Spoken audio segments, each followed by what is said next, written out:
Welcome everyone to an open heart Bienvenue tout le conversation. monde à cette conversation à cœur This is ouvert. organized by Chokor C'est Somling, un enseignement the organisé Tibetan par Buddhist Chokor center in Somling, Bangalore, un centre India. bouddhiste And your en hosts Inde, today à are Bangalore. Aman and myself, Nicole. Et notre hôte And est our Aman guest, we're et very moi-même, excited to have Nicole. Tenzin Osalhita Torres with us Et today. nous sommes vraiment très contents And d'avoir Tenzin he's Osalita one of our Torres finalists in parmi the nous aujourd'hui. Humanitarian C'est documentary un filmmaker défenseur de competition, l'environnement, father, un humanitaire, friend, un lifelong réalisateur de learner, and films, un former réalisateur Buddhist de monk. films, un When he ami, un was just père, 14 months un old, ancien moine Eusel was bouddhiste. formally recognized by His Holiness Et the Dalai Eusel, quand il Lama avait tout juste as the 14 mois, a reincarnation été of Lama reconnu par sa Tsubten sainteté le Yeshe, Dalai a Lama comme la revered Tibetan réincarnation de Lama yogi, Tupten scholar, Yeshe, and teacher.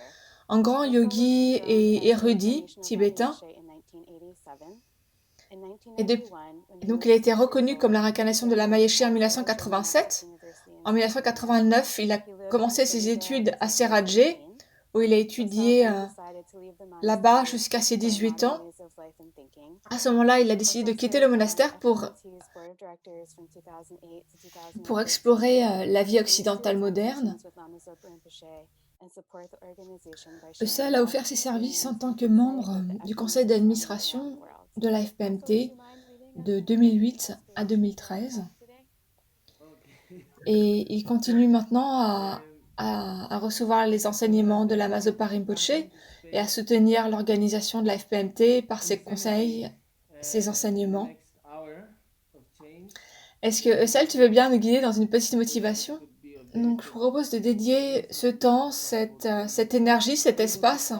On va la dédier afin qu'elle puisse être bénéfique à autant d'êtres que possible, afin qu'autant d'êtres de possible puissent découvrir leur véritable nature et ainsi atteindre leur plein potentiel et se libérer du samsara et aider les autres à faire de même.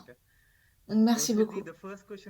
La première question que je voulais te poser et que tout le monde se pose, c'est le fait que tu sois, t'étais reconnu comme une réincarnation, tout le monde en a parlé, et le fait que tu sois parti de monastère, que tu sois parti passer de la position de lama à homme moderne et penseur moderne, ça c'était quelque chose dont on a encore plus parlé, bouddhiste comme non bouddhiste. Et je voulais te demander comment, en regardant en arrière sur cette période de ta vie, quelles sont tes pensées par rapport à cette période de ta vie, comment tu te sens par rapport à ça? En fait, c'était une période qui était très compliquée, très, très complexe. Et je n'avais pas vraiment beaucoup d'informations à l'époque pour prendre une grande décision de cette ampleur. En fait, c'était vraiment un grand risque d'une certaine façon pour moi. Mais j'ai senti que je devais le faire parce qu'on regrette davantage les choses qu'on ne fait pas que les choses qu'on fait.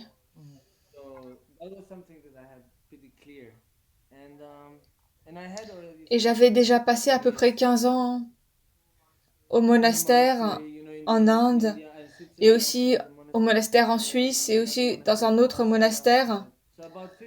Et après, ça faisait 15 ans en tout que j'avais passé dans des monastères en tant que moine.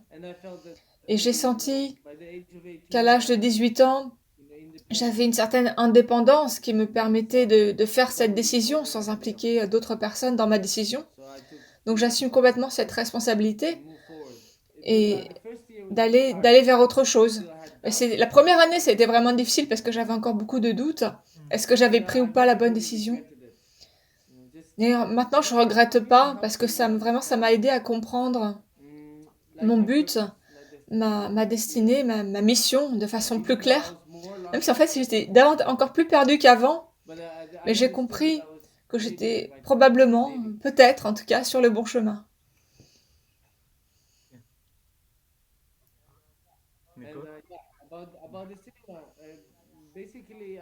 Et en fait, il fallait que je trouve quelque chose à faire. Comme j'étais plus au monastère, il fallait bien que je fasse quelque chose.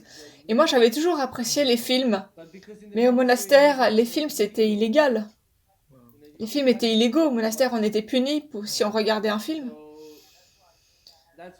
Et donc, c'est pour ça que j'avais cette passion pour les films, aussi pour les films de Bollywood.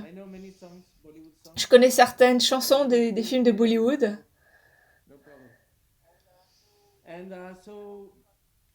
Et je me suis dit que les films, c'est vraiment une très bonne façon de communiquer. Et ça, c'était un des aspects principaux de mon choix, parce que les films ont le potentiel, contiennent ce potentiel de communication qui est vraiment vaste. Et donc, il y a le visuel, l'audio, la musique, bien sûr, l'histoire, l'inspiration, les, ac- les acteurs, il y a tellement d'aspects. Et je me suis dit, c'est tellement intéressant parce qu'on peut le voir en film, on peut le regarder n'importe où ou quand on veut. Et c'est vraiment confortable. Et en même temps, ça peut toucher les gens. Par exemple, moi, quand je regarde Matrix, quand j'ai vu Matrix pendant une semaine, vraiment, je me remettais en question la réalité comme ça pendant toute une semaine.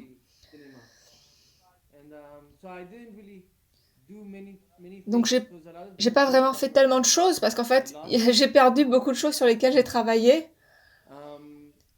Mais les quelques choses que j'ai faites, qui sont disponibles, et dans le futur, j'espère en faire davantage de choses.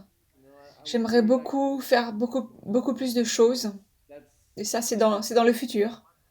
do much more in Tu veux dire movies. faire davantage de films? Oui, oui, c'est ça. Des films, des documentaires, des séries. Do you think a Est-ce que tu non-Dharma penses practitioner, so that let's assume I've never been que les introduced to gens Buddhism, do qui you ne connaissent think pas le in a bouddhisme, ideal world people could learn from the movies tu because penses que there are ces gens-là such great pourraient movies made all apprendre over the world? des films parce qu'il y a tellement de films formidables sur la planète? Ça, c'est pas facile comme question. C'est un peu une question piège. C'est pas vraiment. Ça dépend pas du film, mais ça dépend de la personne qui regarde le film. Donc ça dépend de l'esprit de la personne qui regarde le film. Comment elle apprend, et est-ce qu'elle va utiliser ce qu'elle apprend, si elle apprend quelque chose. Donc c'est une question piège, parce que vraiment, en fait, ça dépend pas du film. Ça dépend du spectateur.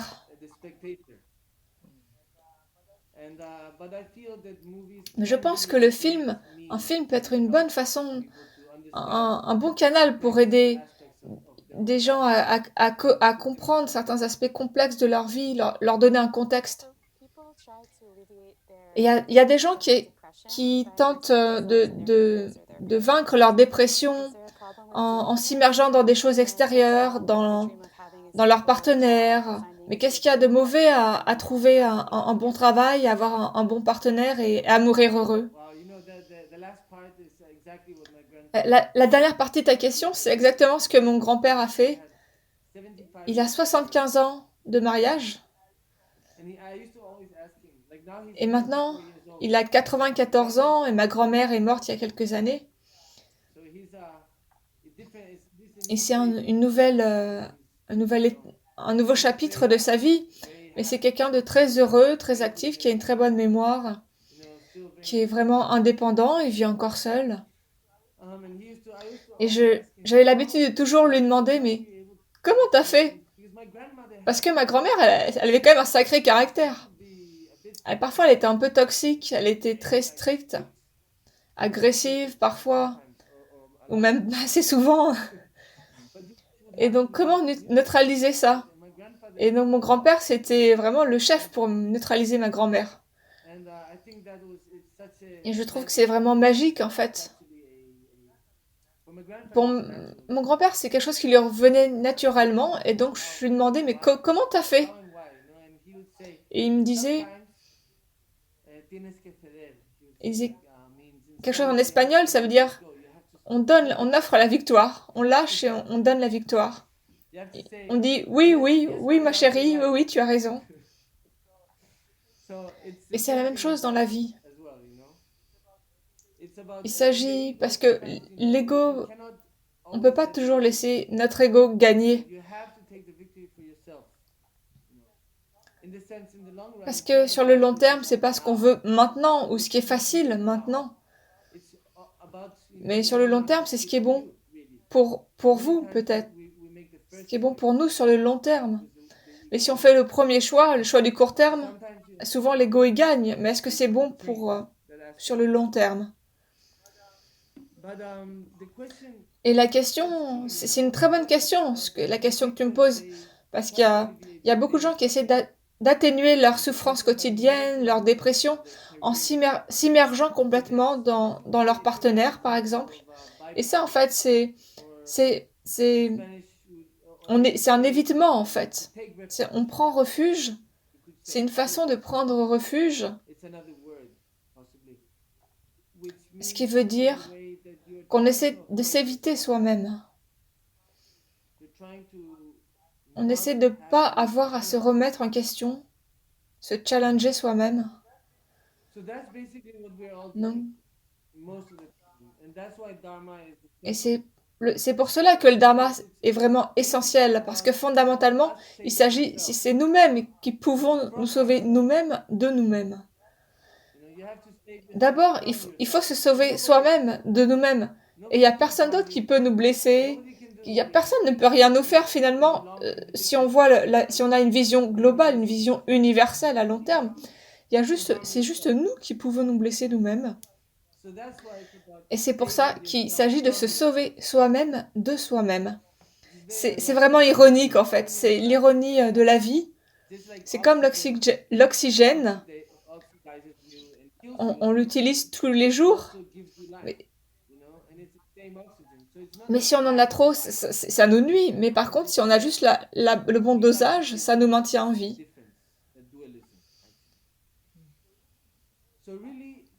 Donc c'est un évitement. En fait,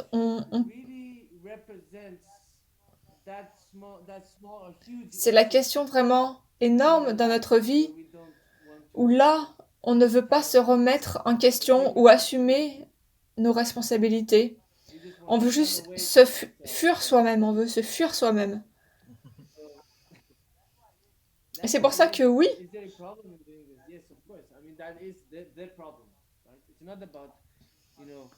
quand il y a un problème, c'est notre problème, c'est pas à cause du partenaire ou de notre travail. Il s'agit vraiment de notre intérieur, de ce qu'il y a à l'intérieur de nous et comment on gère ça. Donc il s'agit vraiment de la perception, et à partir de la perception vient l'attitude. Et si on arrive à changer notre perception, on arrive à changer notre attitude. Et si on change ces deux aspects-là, alors peu importe notre carrière, notre partenaire, où on se trouve, tout ça, ça n'a pas d'importance parce qu'à l'intérieur de nous, tout est aligné. On est présent. Et quand on est présent, alors l'extérieur n'est pas vraiment important. On est capable de s'adapter de façon positive. Et pour ça, on a les outils que nous offre le Dharma. Le Dharma, c'est comme...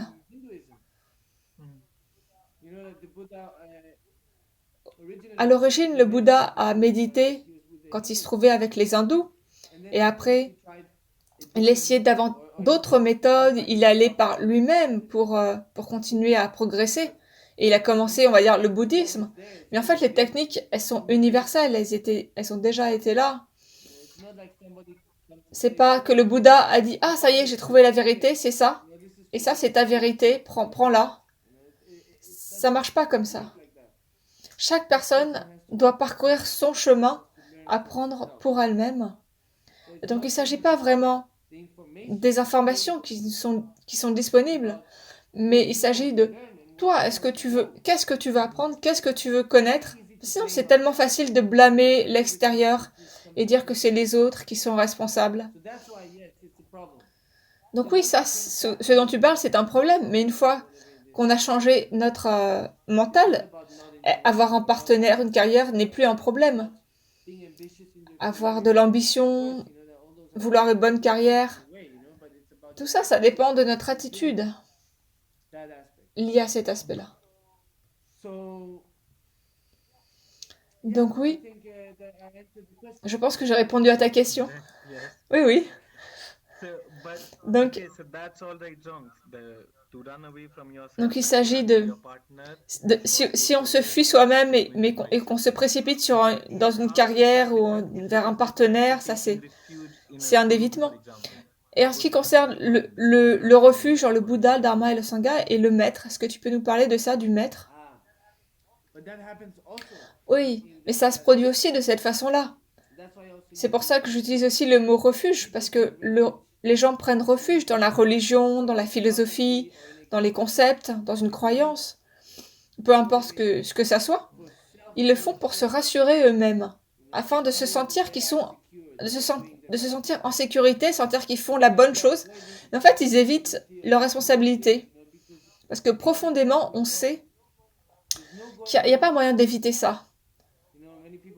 Beaucoup de gens disent oh, mais Dieu sait, Dieu seul sait. Je pense que c'est important d'avoir conscience de cela. Et bien sûr, qu'il s'agisse de religion, de philosophie, des enseignements du Bouddha, il nous aide à nous comprendre nous-mêmes. Mais c'est pas quelque chose auquel on doit s'agripper, auquel on doit s'attacher, que ce soit le maître, les enseignements, des concepts. Il ne faut pas s'y attacher juste pour sentir qu'on fait quelque chose de bien avec notre vie. Il ne s'agit pas de ça. Sinon, ça c'est un évitement encore. C'est pas le vrai boulot. Donc on ne veut pas s'enfermer dans une boîte. On a déjà les voitures, les appartements. Pourquoi se mettre encore dans une autre boîte? Ça n'a pas de sens. Est-ce que tu penses que quelqu'un peut choisir de se focaliser sur sa carrière, son partenaire, ses enfants, et en même temps s'améliorer? Est-ce que c'est facile ou difficile de faire ça?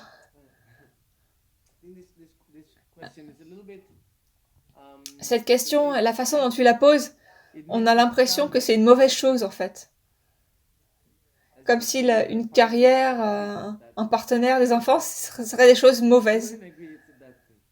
Mais en fait, ça dépend de comment on le fait. On peut être un parent horrible, ça dépend de vous. Vraiment. Il ne s'agit pas d'avoir ou pas des enfants, mais il s'agit de notre attitude dans la vie. On peut toujours dire « Oh, je suis vraiment stressée, j'ai trop de boulot, j'ai trop de choses à faire. » Et tout, on a des milliards d'excuses pour ne pas avoir la bonne attitude. Parce qu'en fait, on est lâche. Sur un bout de compte, c'est ça. Peut-être qu'on est des lâches en fin de compte. Mais je pense quand on prend vraiment, qu'on assume vraiment la responsabilité de notre vie, de nous-mêmes, il ne s'agit pas de ces concepts ou de ces noms de quelque chose. De carrière ou... Bien sûr, on a besoin de travailler pour manger. En partenaire, on a besoin pour se sentir bien, sentir de la chaleur, partager sa vie avec quelqu'un. Parce que la vie, c'est fait pour être partagée. Grandir ensemble, apprendre ensemble. Donc c'est un échange. C'est une interdépendance. Donc je pense que l'aspect d'avoir un partenaire, c'est important, à moins que vraiment vous souhaitiez vraiment vous focaliser sur la croissance spirituelle. Mais ça veut pas, en même temps, ça ne veut pas dire que si vous avez un partenaire, vous n'allez pas pouvoir vous focaliser sur la croissance spirituelle. Peut-être qu'avoir un partenaire va être bien plus bénéfique pour vous que de vivre dans une grotte et écouter les gouttes d'eau tomber. Parce que vous essayez absolument de faire la même chose et vous êtes complètement comme ça, bizarre dans votre grotte. Tout dépend de votre attitude dans la vie, de votre attitude quotidienne. Et particulièrement quand il y a beaucoup de stress, ou de grandes difficultés, de grandes souffrances. Là, c'est les situations où on est vraiment capable d'apprendre à se connaître soi-même, qui nous sommes.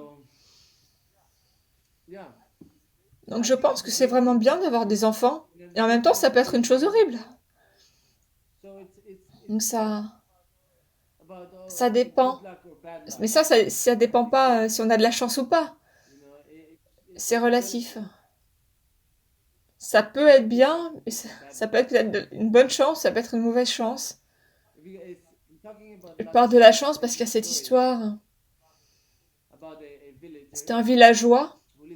C'est une histoire un peu longue, mais relativement longue. Donc, il y a ce villageois dans son village de montagne et il y a un cheval magnifique qui apparaît. C'est vraiment un cheval très particulier, vraiment magnifique, sauvage. Et donc il apparaît, ce cheval apparaît. Et donc le villageois le nourrit Et le cheval vient dans un enclos. Et tous les villageois disent, waouh, t'as tellement de chance, t'es tellement béni, t'es tellement chanceux. Moi, il dit, ah, chanceux ou pas, on sait jamais. Moi, je sais pas, on sait pas. Et puis un jour, le cheval, il s'enfuit. Et tout le monde lui dit, oh, mais t'as vraiment pas de bol, pas de bol. Et lui, il dit, bah, je sais pas, ça, je sais pas, on sait jamais, quoi. Et les villageois, ils disent, ah, quand même, ce gars, il est un peu bizarre. Et puis après, quelques jours après, le cheval revient avec d'autres chevaux. Il ramène d'autres chevaux avec lui. Il amène 40 chevaux avec lui. Et donc, il allait les chercher. Et puis, il est revenu en leur disant ils avaient de quoi manger chez le villageois. Et donc, tous les villageois étaient là. Ah, c'est génial, t'as tellement de chance, t'as tellement de chance. Et lui, encore le villageois, il lui a dit, ah, mais je sais pas, si j'ai de la chance ou pas, je sais pas, on sait jamais. Et puis il essaie de dresser le cheval, mais il tombe de cheval, il se fait écraser par le cheval, il est blessé, et il a plein d'os cassés, il est vraiment gravement blessé. Et tous les villageois lui disent, oh, mais vraiment, t'as pas de chance, vraiment, t'as pas de chance. Et lui, il dit, oh, mais je sais pas, chance ou pas de chance, on sait jamais dans la vie. Et puis finalement, il y a l'armée qui vient pour recruter des jeunes soldats. En fait, tous les jeunes hommes, ils doivent rejoindre l'armée. Mais lui, il se fait pas, il est pas amené sous les drapeaux en fait, parce que comme il est blessé, et tout le monde lui dit, ah, mais t'as tellement de chance, tellement de chance. Et il dit, ah, chance ou pas, on sait jamais dans la vie. Enfin bon, tout ça pour dire, j'ai un ami qui a écrit un livre qui s'appelle On ne sait jamais. Et cette histoire vient de ce livre.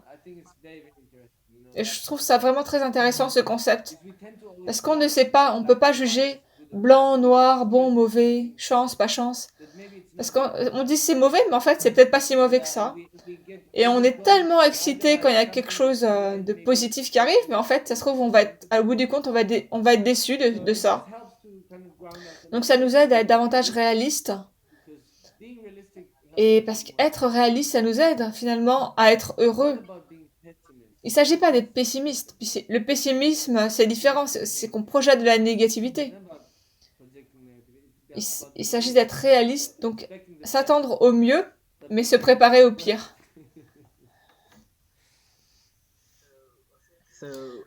Donc, Eussel, dans ton blog et dans tes enseignements, tu nous demandes continuellement de vérifier, d'observer, afin de constamment s'améliorer. Constamment s'améliorer.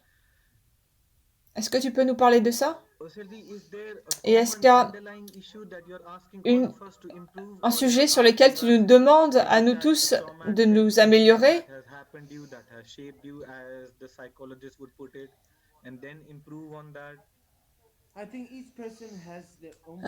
En fait, je pense que chaque personne a sa propre chemin, ses propres difficultés, ses propres challenges, ses propres buts.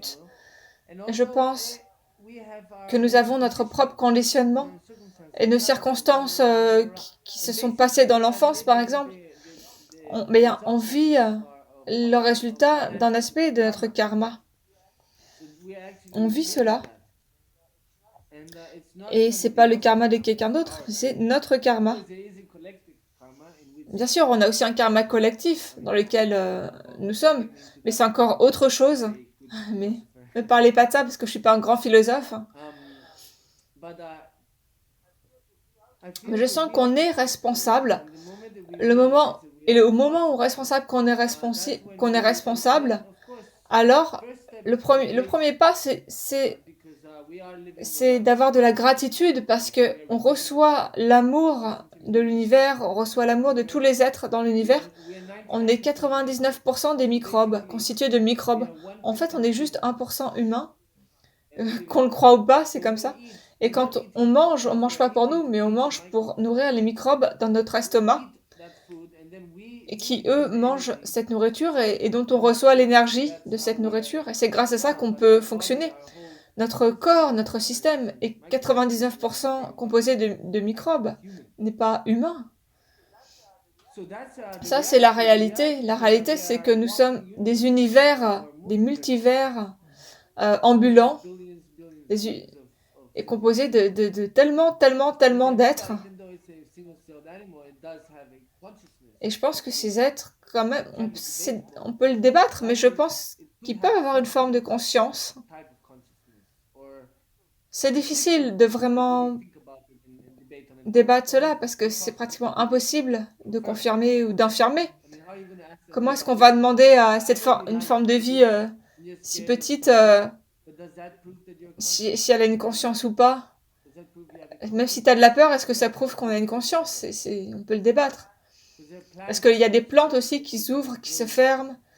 Et les Tibétains, en fait, ils disent que les plantes n'ont pas de conscience. Mais je pense, selon un autre point de vue, les plantes, bien sûr, sont vivantes. Elles ont des racines qui vont sous terre. Et ces racines, c'est comme un réseau, comme l'Internet presque. Elles partagent des nutriments. Et quand un arbre a besoin de quelque chose, de nourriture, il envoie un message aux autres qui lui envoient des nutriments. Donc il y a tout un réseau social d'échanges. Je pense que les arbres sont vivants, d'une certaine façon. Moi, j'aime appeler les arbres les stupas de la nature. Donc pour répondre à ta question, nous ne sommes pas qui nous pensons être. On a ces structures de moi, mais en fait, on ne le trouve pas, ce moi. Et plus tôt on arrive à lâcher ce jeu, le plus ça va être facile pour nous dans notre vie. Parce que nos problèmes vont devenir beaucoup plus petits. Et vous allez être capable d'aider beaucoup plus de personnes si vous êtes moins centré sur vous-même. Et ça va nous apporter beaucoup plus de bonheur. Donc c'est quelque chose que je vous recommande vraiment chaudement. So, a depressed person on most days finds it hard to even get Et si on est déprimé, des fois on n'arrive même pas à sortir de notre lit. Et parfois, il y a... On essaie de travailler sur notre esprit, mais on n'arrive pas en fait. Qu'est-ce que tu peux suggérer à une telle personne? Est-ce que elle peut voir un thérapeute pour l'aider à sortir de sa dépression?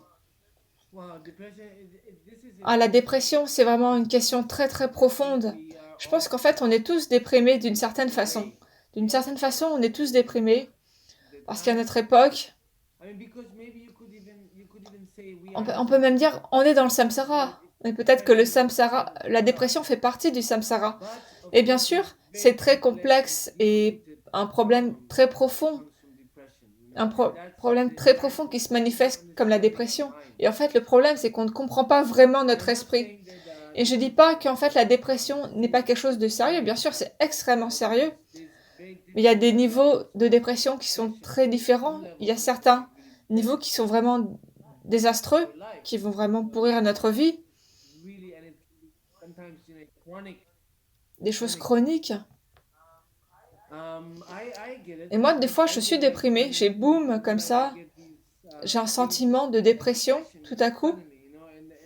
Et puis parfois, c'est difficile de contrôler ça. Ça arrive fou, comme ça. Il y a une anxiété, une dépression. Ça peut se produire. Et je sens... Et en fait, c'est vraiment une opportunité de comprendre, de connaître, de comprendre notre esprit. Au lieu de se dire, ah, c'est mauvais, c'est négatif. C'est quelque chose... Il faut être triste parce qu'on est déprimé, mais en fait, c'est peut-être une opportunité, un outil pour se connaître soi-même. C'est très difficile. Et la plupart du temps, il s'agit de se donner de l'espace. Parce qu'au moment où on arrête à penser, eh bien, tous nos problèmes disparaissent. Et ça, c'est vrai. Parce que nos problèmes résultent de nos pensées. Et la façon dont on pense, notre attitude, notre raisonnement, si quelqu'un souffre, la souffrance de quelqu'un peut être la joie d'une autre personne. Tout dépend de la situation. C'est très relatif. Et oui, si c'est effectivement une dépression sérieuse, c'est important de demander de l'aide, d'aller voir un thérapeute, d'être soutenu par nos amis, par les gens, par nos proches. Parce que c'est vraiment eux les vrais thérapeutes, nos proches, qui nous aiment, qui prennent soin de nous. Et bien sûr, tout le monde n'a pas quelqu'un. Il y a beaucoup de gens qui sont complètement seuls, ou ils pensent qu'ils sont seuls, mais en fait, ils sont avec eux-mêmes. Donc nous sommes notre propre compagnie. Et nous sommes notre seule compagnie parce que finalement, nous sommes isolés. Dans ce corps, nous sommes isolés.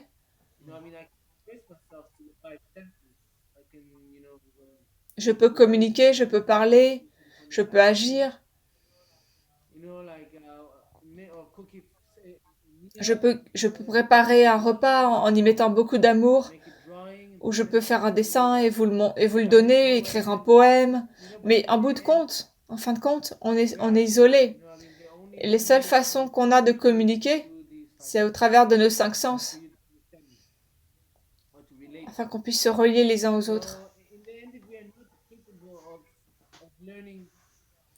Donc il faut apprendre à être avec nous-mêmes et à apprécier notre propre compagnie, parce que nous sommes notre meilleur ami ou notre pire ennemi.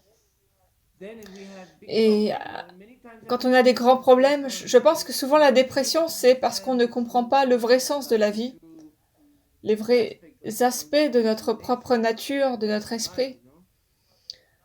Je pense que le Dharma peut vraiment énormément nous aider afin de comprendre cela. Donc je recommande d'avoir une compréhension de la science de l'esprit, de notre propre esprit.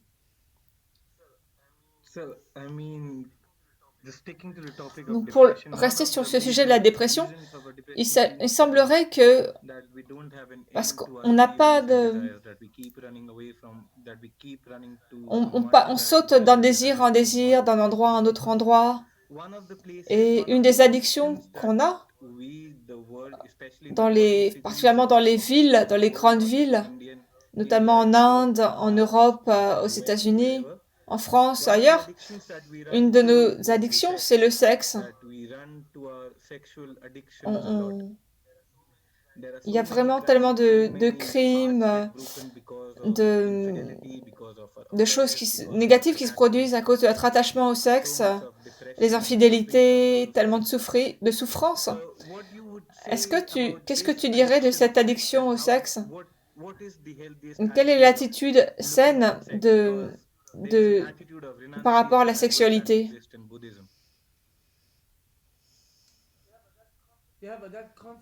Oui, en fait, ce concept du renoncement, souvent, il est mal compris. En tibétain, ça s'appelle Nyejung. Il y a différents aspects, en fait, de ce mot. Il ne s'agit pas de dire « Oh, maintenant, je vais faire aucune des choses que j'aime ». Et tu dis que le sexe apporte beaucoup de problèmes, mais c'est pas le sexe qui apporte les problèmes. C'est notre attitude envers le sexe. C'est notre attachement qui sous-tend. C'est la saisie, l'attachement, cette soif. Et c'est cet esprit sans aucune limite qu'on le laisse libre, en fait, de partir dans tous les sens. Il n'y a aucune compréhension de véritablement ce qu'est le sexe. En fait, la sexualité, c'est une intimité sacrée, c'est la création d'une vie, quand on y pense. C'est le début de la vie, c'est comme ça que la vie est créée. Et peut-être que tout l'univers provient d'une union, on ne sait pas finalement. Et de petit à grand, si on regarde les yeux ont la même forme que le cosmos. Qui sait? Peut-être nous sommes juste des petites parties de quelque chose qui vivent dans l'estomac d'une créature géante. On ne sait pas. Si on regarde la mécanique quantique, il y a tellement d'espace entre tout ce qu'on croit être solide. Il y a énormément d'espace.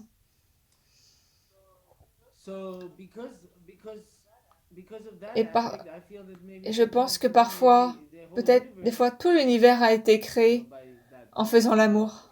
Qui sait? Je sais pas. Ça, je sais vraiment pas.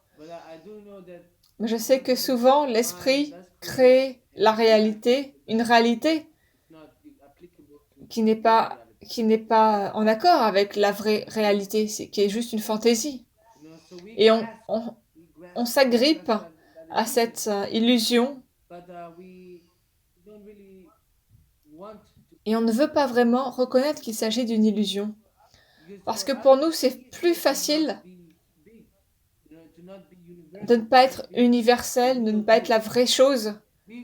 C'est plus facile d'être tout petit et insignifiant et ignorant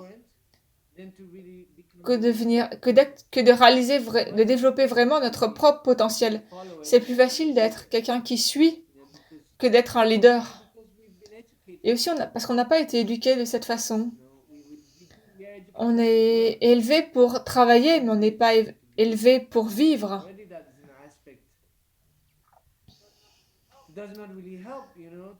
Donc ça ne nous aide pas à comprendre cette partie de nous-mêmes. Donc je ne sais pas. Donc c'est terrible, bien sûr, tous les crimes, toutes les souffrances qui viennent de cet attachement, de cette saisie envers le sexe. Mais c'est pas vraiment le sexe, en fait, c'est...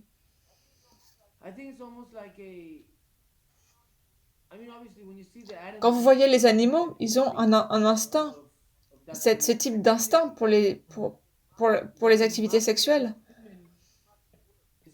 Mais l'esprit humain, c'est bien plus pire, parce qu'on a cette conscience derrière, cette habilité, cette capacité à reconnaître, à être conscient, à différencier. Et donc on n'a pas d'excuses. C'est pas comme les animaux, les tigres, qui ont créé le karma d'être coincés dans un corps de tigre et un type de vie dans lequel ils créent de la souffrance pour souffrir. Et continuellement, ils créent du karma pour vivre comme ça, ou encore pire. Parce que juste pour survivre, il faut qu'ils tuent, qu'ils créent des souffrances. Ça, c'est les causes et effets du samsara. On est dans un cycle vicieux, un cercle vicieux d'autocondamnation qui est fondé sur l'attachement. Donc là, quand on touche la racine de la cause de beaucoup de souffrances, c'est ça, c'est cet attachement. Mais c'est quelque chose qu'on crée nous-mêmes. Donc ça, on commence par la cause et le résultat, il va nous falloir le vivre aussi. À un moment, on va devoir mourir, et quand on va mourir, on va devoir vivre cette expérience. Et je sais qu'un jour, je vais devoir vivre cette expérience, c'est parce que je le sais, j'apprécie 100 000 fois plus ce que je suis en train de vivre. Et au moment de la mort aussi, le fait qu'on est certain de mourir, ça rend la vie incroyable, tellement précieuse. Et si on savait quand on va mourir, on ferait rien. Moi, je ferais rien si je savais quand j'allais mourir. Donc pour moi, le mystère de la vie, c'est quelque chose de très beau. Ça nous donne une certaine... un respect, une appréciation, et un sentiment que c'est extraordinaire, parce que la vie se produit. Et j'ai de l'amour qui circule dans mes veines. C'est une combinaison d'oxygène, d'amour, d'impulsion électrique du cœur. Il y a tellement d'aspects qui font qu'on est en vie. Et il y a tellement d'êtres, dans tellement d'autres dimensions, dans l'espace, dans le temps. Toutes ces générations qui sont venues avant nous, qui ont fait tellement de choses avant nous. Et grâce à eux, on est capable de vivre cette vie. J'ai un toit, j'ai du feu dans la cheminée, j'ai tout, j'ai le canapé, j'ai les vêtements. Tout ça, c'est le résultat de l'amour des gens. Quelqu'un qui a créé ces choses, qui a pensé à les faire et qui a pris le temps, l'énergie de les créer, de les fabriquer afin qu'elles soient disponibles pour moi. Ça ne veut pas dire que je les possède. En fait, je ne possède même pas mon corps. Mon corps, il n'est pas à moi. Quelqu'un vient me tire dessus, j'ai pas mon corps. Mon corps, il est parti. Ça devient poussière d'étoiles, ça devient de la nourriture pour les asticots, pour les vers de terre. Et ça, c'est la réalité. Et peut-être que c'est la dernière fois que je vous parle, peut-être que demain je serai mort, ou pas. On sait pas. La vie, elle se produit tout le temps et quand on va dormir, et parfois on va dormir et parfois c'est notre lit de mort. Un jour, c'est comme une vie. Quand on naît, le matin, on se lève, on est tout frais, on est peut-être, on est peut-être en forme, peut-être pas tout le monde. Moi, je suis en forme le matin. Et le soir, on est fatigué. Et puis, il va falloir qu'on s'allonge, qu'on se couche. Mais la Mazopa Rinpoche, il fait pas ça. Il n'a pas besoin de dormir, lui. Lui, il médite toute la nuit. Moi, c'est incroyable. C'est vraiment incroyable. Moi, personnellement, je peux pas. Il me faut au minimum 6 heures de sommeil. Sinon, je suis vraiment grincheux. Et puis, j'ai besoin de nourriture dans mon estomac. Sinon, je deviens grincheux. Donc ça, c'est des aspects de l'amour. L'amour, la vie est amour. Et on dit, oh, l'amour, ça me fait souffrir. Ou le sexe est mauvais. Parce que, je sais pas, c'est violent, je sais pas quoi. On peut avoir tellement d'idées sur tellement de choses, mais ça n'a pas vraiment d'importance. Ça n'a pas vraiment de sens. Parce que ce n'est pas fondé sur des concepts vrais de ce que nous vivons. Et ce que nous vivons n'est dépourvu de concepts, d'idées. C'est pas quelque chose qu'on peut exprimer. C'est quelque chose qu'il faut vivre. C'est comme si un livre sur le chocolat, ça n'a pas de sens. Il faut goûter le chocolat. Mm. Donc je peux pas vous enseigner et personne ne peut m'enseigner à moins que c'est à nous-mêmes de vouloir apprendre. Et là, on peut recevoir l'enseignement. Notre premier maître, c'est notre maître intérieur, le lama intérieur. Bien sûr, il y a un lama extérieur qui fait partie aussi du lama intérieur. Enfin bon, ça c'est encore une autre histoire. En Inde et aussi partout sur la planète, il y a des enfants qui apprennent à développer leur bon cœur. Est-ce que tu penses que le bouddhisme peut développer des cours pour les enfants et quels conseils donnerais-tu aux parents? Est-ce que vous avez entendu parler du projet de Sa Sainteté le Dalai Lama, qui est une collaboration avec l'université Emory, C-Learning?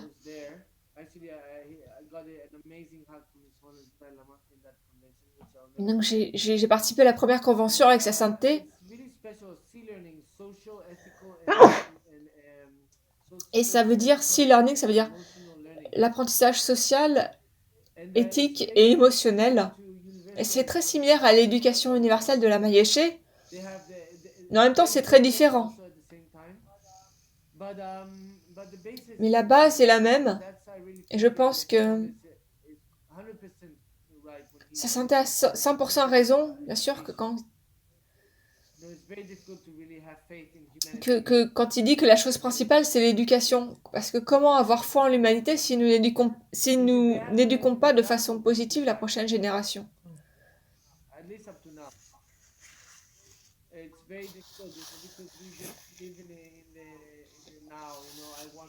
C'est très difficile parce que nous, on est concentré sur le maintenant. On veut de l'argent maintenant, on veut des choses maintenant.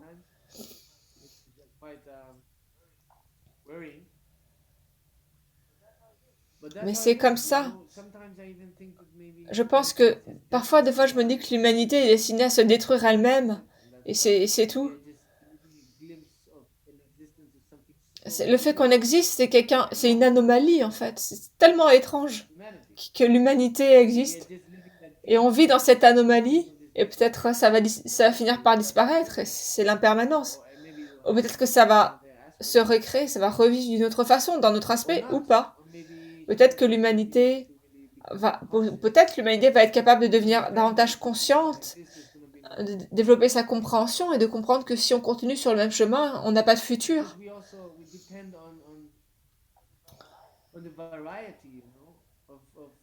Mais on est dépendant de la variété des espèces. Il y a tellement d'espèces qui meurent, même en Amazonie. C'est tellement facile de faire disparaître l'Amazonie.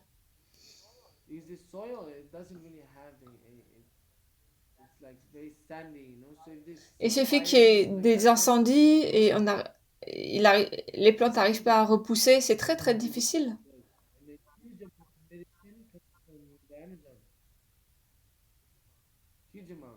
Et on détruit des quantités énormes de de la forêt amazonienne chaque année. Et tout est incertain et notre vie elle-même est incertaine. Donc, face à cette incertitude, il faut être conscient, avoir conscience que si on continue comme ça, il n'y a pas de futur. Donc, au moins, on essaie de faire quelque chose. C'est pour ça que je pense que planter des arbres, c'est vraiment un concept, une activité importante et ça fait partie de l'éducation d'apprendre comment planter, comment cultiver, comment faire grandir. Parce que la vie, c'est un échange. Il s'agit de prendre, donner. On plante un arbre, on reçoit ses fruits. Ou peu importe. Des légumes. Parce que l'énergie des légumes vient du soleil.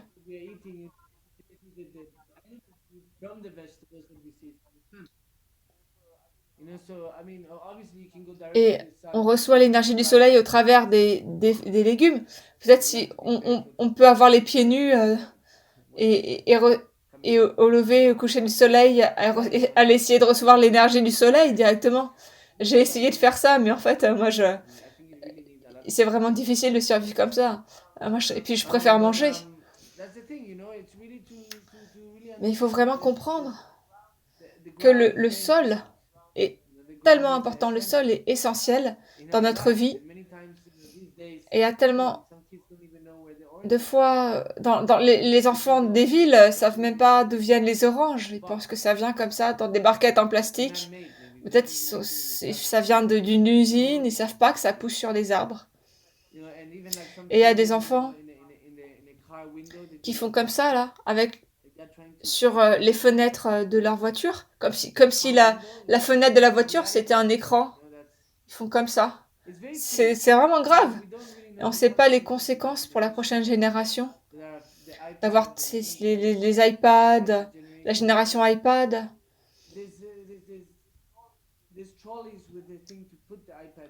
Il y a Et on mange, et on est connecté à l'iPad en face de nous pendant que l'enfant il mange. Ils sont toujours en train de regarder un écran, dans la voiture, quand ils mangent. C'est comme s'ils sont déconnectés de la réalité. On se dit, oh, c'est facile, on va juste se mettre l'enfant devant un écran et comme ça, moi, je peux me détendre, c'est facile. Mais en fait, sur le long terme, c'est pire, ça va être, sur le long terme, c'est vraiment difficile.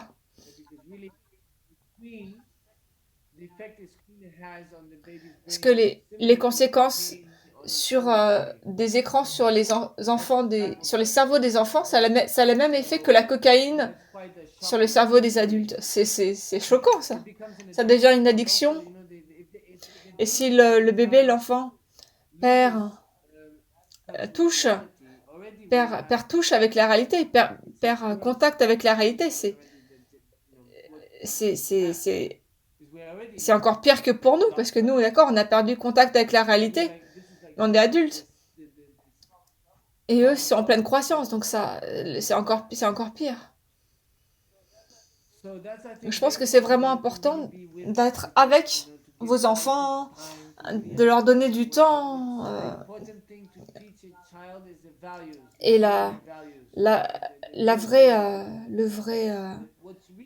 valeur, c'est pas l'argent, mais c'est le temps qu'on passe avec nos enfants. Il y a des gens qui sont tellement pauvres que la seule chose qu'ils possèdent, c'est de l'argent. C'est vraiment triste. La chose qui a le plus de valeur que nous ayons, c'est justement nos valeurs. Quand on dit le mot valeur, tout est dit. Nos valeurs, ça veut dire que ça a de la valeur. Nos valeurs ont de la valeur. Et si on n'a pas de bonnes valeurs, alors notre attitude envers le changement, ça va juste être de la souffrance. Parce qu'on va souffrir, oh, je suis vieille, je suis vieux, j'ai des rides, je suis pas beau. je souffre. Mais en fait, ça, pour d'autres personnes, pour certaines personnes, vous êtes beau, pour d'autres, vous êtes moche, mais ça n'a pas vraiment d'importance. Ce que vous êtes, c'est de la chair, des os, et en fin de compte, on sera juste de la nourriture pour les vers de terre, ou de juste descendre. Moi, j'ai envie d'être planté sous un arbre. Si jamais j'ai pas déjà dit, je le dis, j'aimerais beaucoup être, mettre, on, on met mon corps afin qu'un chêne puisse grandir, puisse se nourrir. Ça serait bien. Au moins, vous pouvez voir l'arbre. Vous pouvez faire un câlin à l'arbre, vous pouvez le prendre dans vos bras. Ah, Ocel, tu me manques. Et moi, je serais là. Ah, c'est génial. Vas-y, est-ce que tu peux me gratter un petit peu là? Où est-ce que moi, je sais pas où je serai. Je sais pas où je serai. Bien sûr, moi, j'ai foi en sa sainteté à propos de la réincarnation, mais la vie, c'est une fantaisie. C'est un, on peut dire, ah, c'est très sérieux, mais oui, les guerres, c'est sérieux, mais un pays, c'est une fantaisie. Est-ce qu'on peut me montrer les frontières naturelles d'un pays qui n'ont pas été faites par les hommes? Ok, d'accord, mais en fait, on a inventé toutes ces frontières. Et toutes les religions ont commencé comme comme quelque chose de minoritaire, un culte minoritaire. La réalité, tout ça, c'est des fantaisies, en fait. Qu'est-ce que l'argent? Avant, c'était de l'or. C'était lié à l'or. Avant, c'était des coquillages. Il y a un moment où les coquillages avaient vraiment beaucoup de valeur.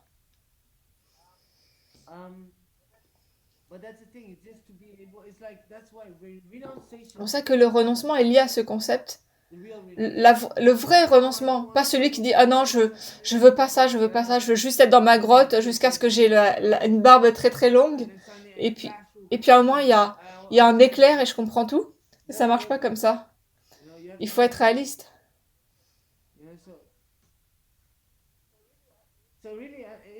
Donc, Niejung, le renoncement, c'est de comprendre la réalité des choses, de comprendre que, d'accord, il y a peut-être 2000 personnes qui vont faire la guerre, mais si cette nation est vraie parce qu'elle a cette croyance en cette nation, donc elle se défend, et ils vont faire la guerre, et une autre nation croit à sa propre nation et va défendre son bout de terrain. Mais en fait, c'est des fantaisies, c'est pas réel, c'est juste des concepts.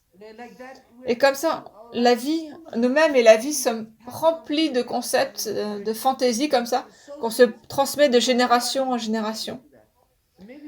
Et peut-être juste avant qu'on meure, on réalise, oh, on a cette pensée. On réalise que c'était juste des fantaisies, mais c'est trop tard. Donc c'est bien de casser ces barrières, d'ouvrir notre esprit, de se libérer de toutes ces souffrances, toutes ces souffrances qu'on s'est auto-créées. Je pense que beaucoup de souffrances viennent de ça, de comprendre au fond de nous-mêmes qu'il y a quelque chose qui cloche, mais on souhaite suivre la société parce on veut être dans la société. Donc je pense que ça crée des conflits, qu'il y a beaucoup de dépressions qui viennent de ça. Enfin bref, j'ai oublié ta question en fait, mais j'espère que j'y ai quand même répondu. Thank you so much. Merci. There are many kids in India Il y a who beaucoup believes d'enfants en that Inde et aussi peut-être ailleurs qui deviennent alcohol accros à la drogue, à l'alcool, à des drogues dures.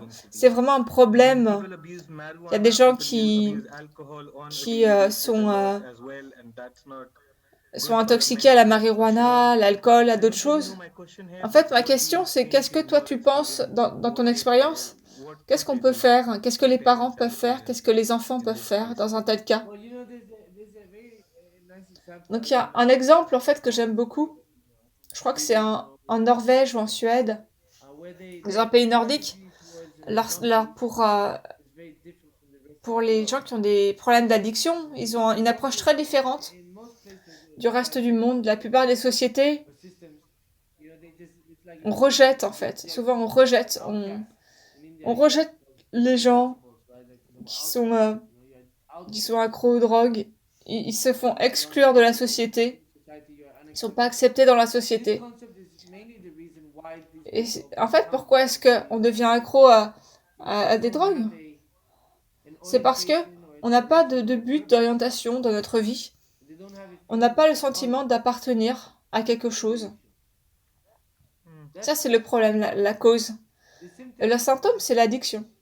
À quoi que ce soit, quelle que soit la substance, peu importe. Ça dépend de la personne. Donc la stratégie de ces pays nordiques,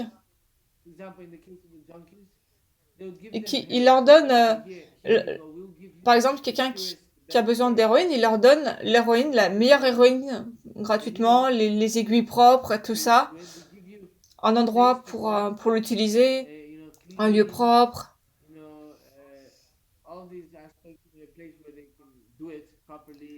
dans un endroit qui soit sécurisé, qui soit propre. Il y a tout ça qui fournit. Et puis en même temps, ils offrent à la personne l'opportunité de faire partie de la société, donc d'étudier, de travailler, un logement, de la nourriture. Donc qu'est-ce qui se passe? C'est 99% des gens, en fait la plupart, ils arrêtent de se droguer en fait, parce qu'il y a plus de sens en fait. Parce que c'était intéressant avant, c'est bien plus intéressant d'avoir l'opportunité d'étudier, de faire quelque chose pour la société, de faire partie d'une communauté, d'un groupe. C'est ce qu'ils veulent en fait. Donc automatiquement en fait, leur addiction disparaît. Parce que souvent cette addiction elle est là parce qu'il y a un conflit à l'intérieur de nous. On a le sentiment de ne pas avoir de but, de ne pas appartenir à quelque chose. Il n'y a pas de direction. Où on a peur de notre propre potentiel. Où on souffre. Et on veut faire cesser cette souffrance. Et donc en vous aidant à fonctionner, eh bien cette souffrance diminue. Et alors l'addiction diminue. Et petit à petit, notre attitude, la façon dont on vit, eh bien on crée des causes pour ne pas être malheureux. Et de cette façon-là, petit à petit, on devient heureux, capable d'offrir davantage de choses, de servir davantage la société, d'être quelqu'un de joyeux, de gentil, en bonne santé, actif. Donc c'est pas juste ah c'est mauvais, donc t'es mauvais parce que tu te drogues. Donc c'est pas ce type de message, mais il faut aider la personne à comprendre la racine, la cause racine de pourquoi est-ce qu'elle a besoin de ces substances.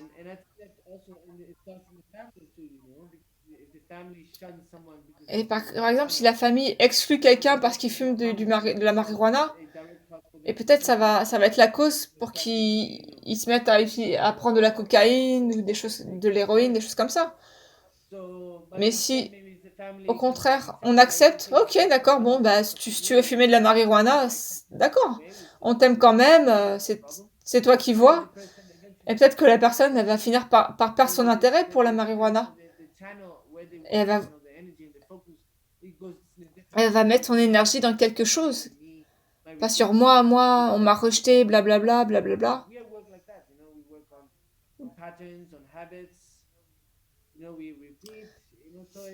Sinon, on répète des habitudes et des chemins habituels. Donc, en tant que père, moi aussi, c'est une de mes responsabilités. En tant entre guillemets qu'enseignant ou ami vertueux. Je suis pas très vertueux, mais moi, je peux être votre ami. Et on voulait te parler de Global Tree Initiative, donc un projet que tu as lancé. Et quel est le futur de ce projet? Quels sont tes projets? Et pourquoi est-ce que c'est bien pour les gens de rejoindre ce projet? Donc le Global Tree Initiative, il s'agit en fait de planter des arbres. Et planter un arbre, je pense que c'est une super pratique d'amour. Parce que c'est un amour inconditionnel. On ne plante pas un arbre pour nous-mêmes, mais on plante un arbre pour les futures générations, les générations futures. Donc c'est un acte d'amour, de bonté, de compassion, de compréhension. Et il faut nous éduquer nous-mêmes afin de comprendre que l'arbre qu'on plante va nous survivre.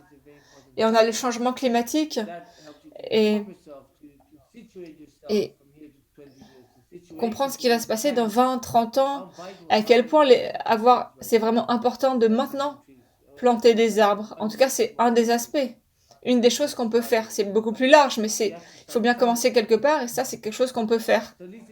Donc, si on plante un arbre, et cet arbre sera là, il va produire de l'oxygène, il va protéger le sol. Il y a tellement de choses, tellement de différents aspects. Il y a tellement de différentes choses. Peut-être que l'arbre va vivre 2000, 4000 ans, et vous serez plus rien. Vous allez vivre 80, 90, 100 ans, 200.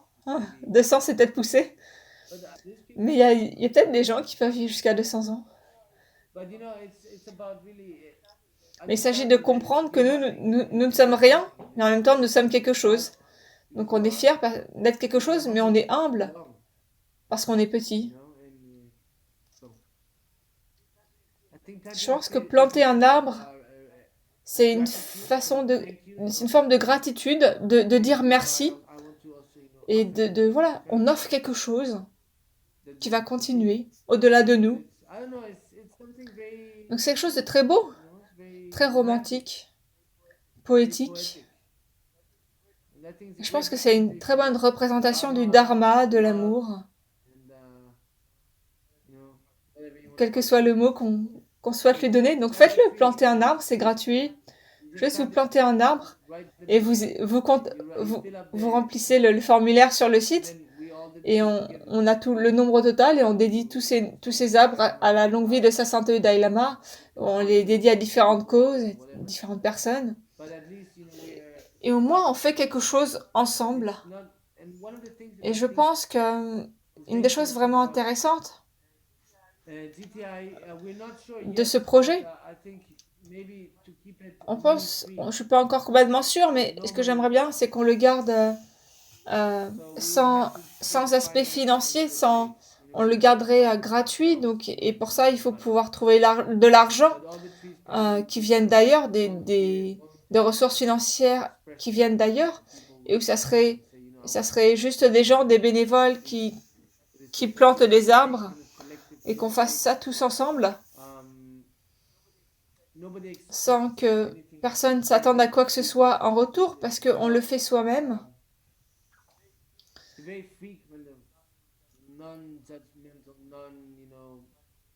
il n'y aurait pas de jugement ou pas de pensée relative à l'argent, parce que sinon il y a beaucoup de jugements. Donc j'aimerais bien qu'on puisse éviter,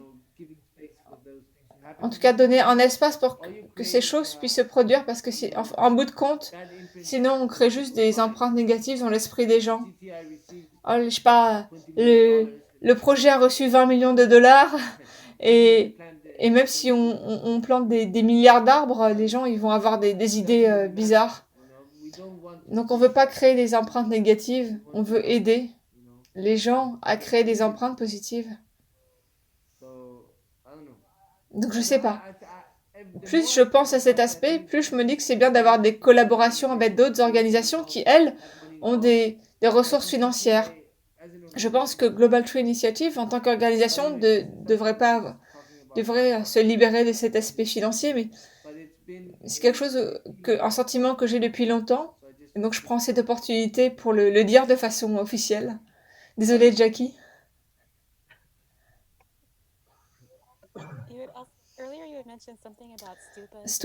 Eusel, tu as mentionné les arbres et les stupas. Est-ce que tu veux élaborer un petit peu?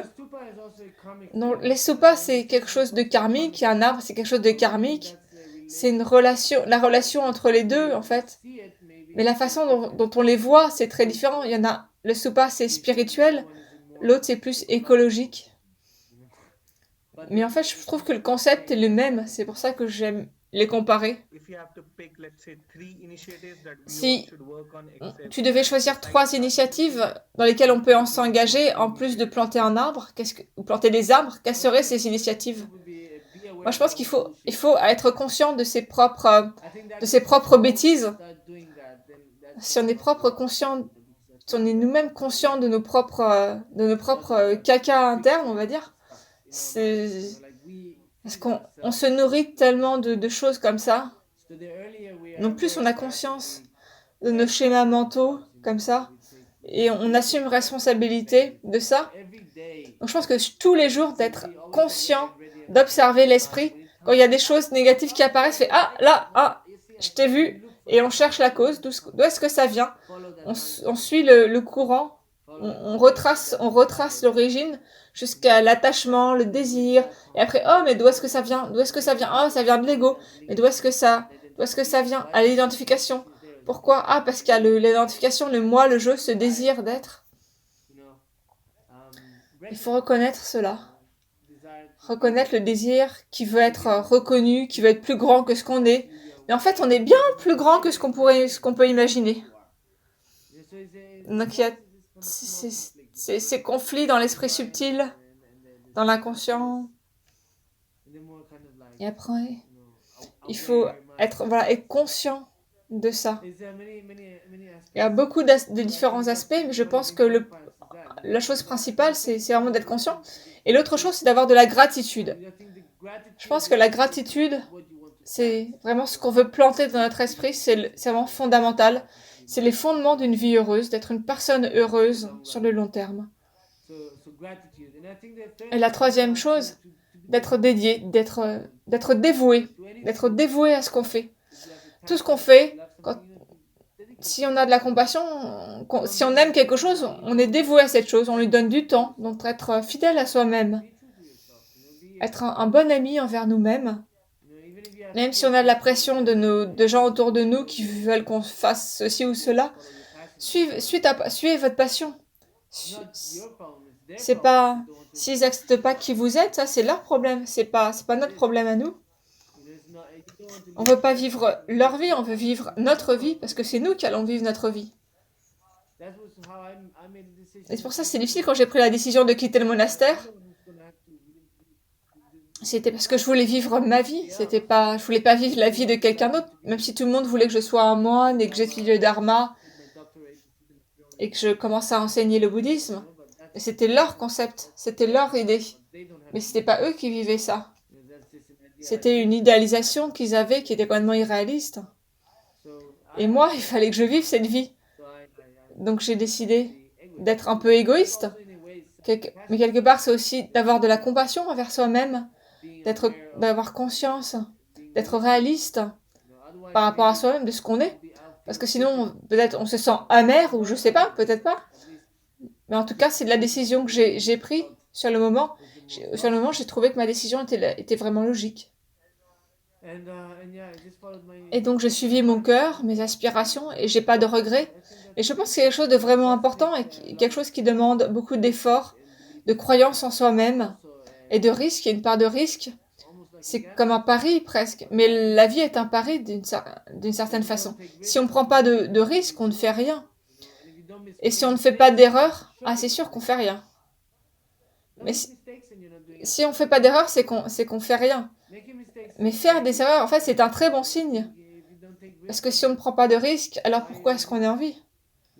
Si on a peur de la mort, alors on a peur de la vie. C'est comme ça. Parce que la mort et la vie sont liées. Au moment où on accepte la mort, alors on accepte la vie. Et on peut vivre pleinement. Et c'est juste le moment où on accepte la mort, alors qu'on peut vivre pleinement. Tant qu'on a peur de la mort, il faut pas que je fasse ça, parce qu'il peut se passer ça, il peut se passer ça si je fais ça. Alors on se limite, on n'est pas vraiment en vie. On attend de mourir, on attend notre mort. Donc il faut être réaliste. Et soyez heureux, soyez joyeux. Et les problèmes sont bien plus petits que ce qu'on pense. Et tant qu'on est auto-centré centré sur soi-même, les problèmes sont énormes. Mais tant qu'on les voit comme énormes, on est toujours tout petit que nos problèmes et on ne sera pas capable de faire face à nos problèmes.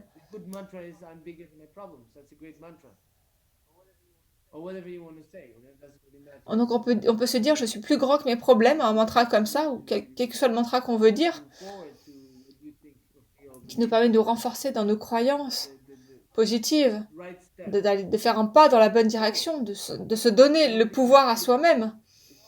Et ça, il faut le faire soi-même parce que on ne peut pas demander à quelqu'un d'autre de dis-moi ce qu'il faut que je fasse. Non, c'est à nous. C'est bien, il faut suivre notre propre instinct, notre cœur et assumer la responsabilité.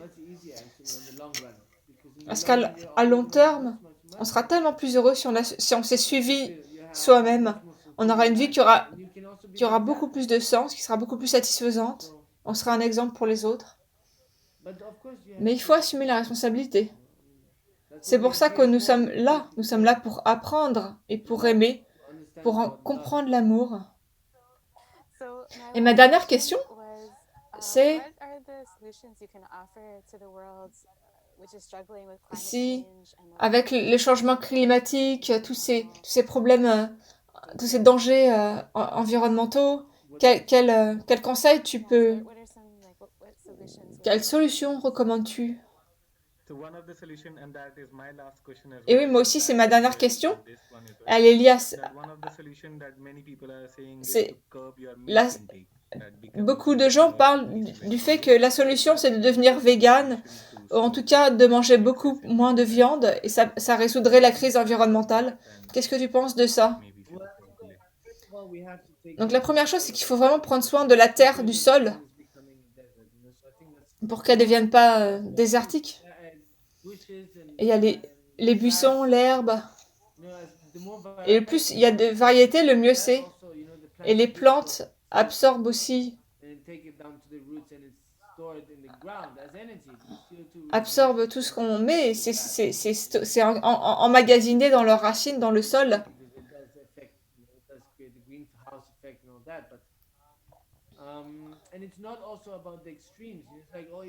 Mais c'est pas une question d'extrême, parce que si tout le monde devenait vegan, je sais pas si ça marcherait nécessairement. C'est avoir un équilibre. Par exemple, moi j'essaie de manger la viande maximum 2 fois par semaine. Si je peux, peut-être 2 fois par mois maximum. Mais et j'essaie de pas... Si je pouvais... Parce qu'en fait, c'est assez hypocrite. Parce qu'on ne tue pas les animaux, mais on mange la viande que quelqu'un d'autre a tuée pour nous. Et on serait complètement incapable de tuer un animal. Moi, je serais incapable de tuer un animal, mais je mange la viande. Mais c'est aussi culturel. Parce que, en tant qu'enfant, on a grandi en mangeant de la viande, ou pas. Mais en Inde, il y a vraiment beaucoup de végétariens. Mais imaginez que si l'Inde mangeait autant de viande qu'en Argentine, où ils mangent tellement de viande, donc juste imaginez ça. L'impact que ça serait horrible. Donc d'un côté, c'est vraiment vraiment bien. Moi, j'aimerais bien être vegan, végétarien. Mais je suis pas peut-être assez impliquée dans ce sens-là pour devenir végétarien. Parce que j'aime beaucoup la viande. J'apprécie manger de la viande. Même si ça va à l'encontre de mes principes. Et en fait, bien sûr, je suis 100% hypocrite. Mais je recommande, pour les gens qui sont comme moi, je recommande de manger de la viande maximum 2 fois par semaine ou 2 fois par mois, si vraiment vous devez en manger. Mais sinon, je pense que si vous êtes vegan et vraiment, vous étudiez le régime alimentaire, d'où viennent les nutriments, c'est bien d'avoir vraiment une bonne compréhension et d'avoir une alimentation variée qui va tout couvrir. Ça, c'est vraiment important parce que ça peut être risqué aussi sur le long terme d'être vegan si on ne le fait pas de façon correcte. Et être végétarien aussi, c'est bien sûr très bien. Mais il ne s'agit pas d'un extrême, tout le monde devient vegan et c'est ça qui va sauver la Terre. C'est plutôt une question d'attitude. En sanskrit, on appelle ça...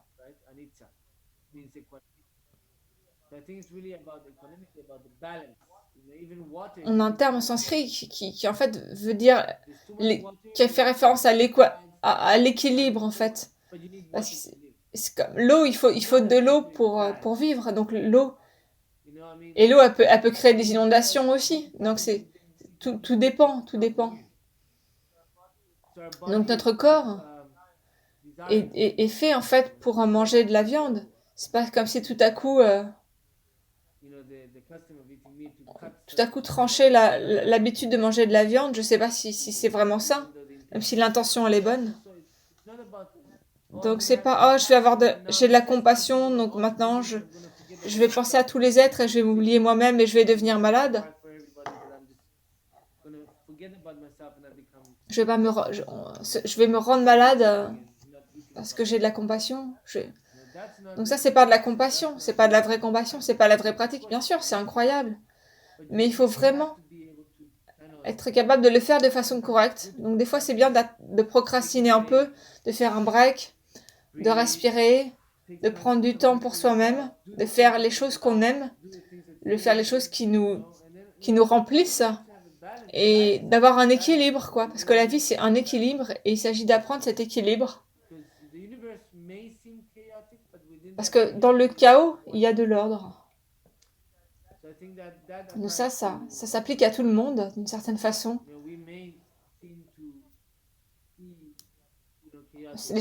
Les choses peuvent nous sembler comme étant complètement chaotiques. On peut se voir comme étant chaotique, mais c'est juste un concept. Il s'agit vraiment de l'attitude, de l'intention que nous avons. C'est l'intention d'aider les êtres, ou est-ce que c'est l'intention d'être juste heureux nous-mêmes? Et si c'est juste le deuxième, alors on va souffrir. Avec cette intention-là, on ne sera jamais heureux. Donc ça, c'est une loi universelle qui s'applique à tout le monde.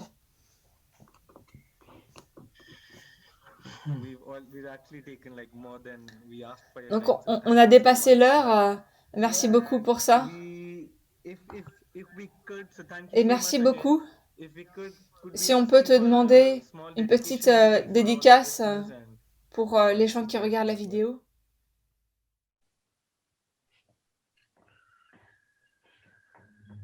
사주는 쌤주는 뭐지 뭐게 바람 기교지 기와라냐 바람에 바라야 고네 곤도 패와 쇼 기와디 뉴도다 라마 상게 두교네 도와라 지갸말레바 테이살라게 바라 쇼 하레라웨 코신 감디 펜단드와 말리 주에네 진리시와 땡징게 소이 샤베시데 파르두 땡구로지 Thank you. Thank you.